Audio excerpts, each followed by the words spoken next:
बिस्मिल्लाहिर्रहमानिर्रहीम। अस्सलाम वालेकुम नाज़रीन।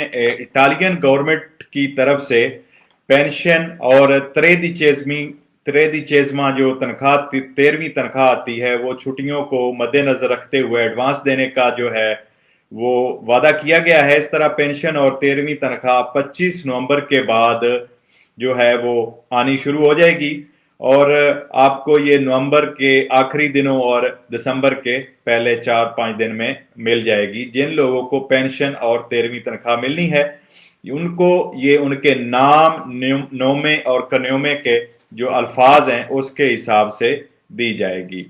तो उसके हवाले से मसलन जैसे 25 नवंबर को जो मिलेगी पेमेंट जिन लोगों को उनके नाम जिनके कनियों में ए और बी से शुरू होते हैं, इसी तरह 26 को सी और डी वाले और 27 को आगे ई और इसी तरह ये कंटिन्यू 1 दिसंबर 2 दिसंबर तक पेंशन और जो तनख्वाह है 13वीं जिसे त्रेदिचेज़मा भी कहते हैं वो मिल जाएगा, ताकि जो नए आने वाले आगे फेस्ते वगैरह उसकी वजह से ये गवर्नमेंट ने ऐलान किया है।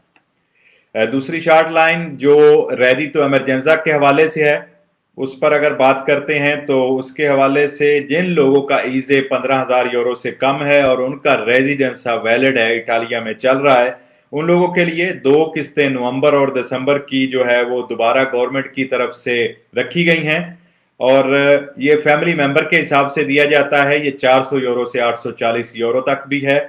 और इसके बाद इसमें एक वाज़े चीज़ है, आपके बहुत ज़्यादा सवाल आ रहे थे तो उसमें एक वाज़े चीज़ करता जाऊं कि जिन लोगों को 3 किस्तें पहले मिल चुकी हैं रेम रेडी तो एमरजेंसा की, उन लोगों को दोबारा दुमानदा करने की ज़रूरत नहीं है।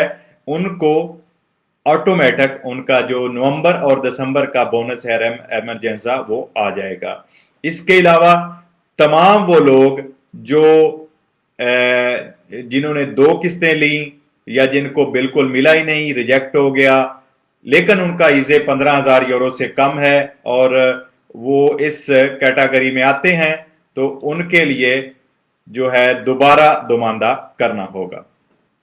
ये रेम एमरजेंसा के हवाले से और इसकी जो तारीख है वो 30 नवंबर है। 30 नवंबर तक आप जो है दोबारा दुमानदा कर सकेंगे और जिन लोगों ने दुमानदा कर दिया है उनकी किस्त जो है 1 नवंबर की वो अगले चंद दिनों में यानी अगले हफ्ते में आनी शुरू हो जाएगी।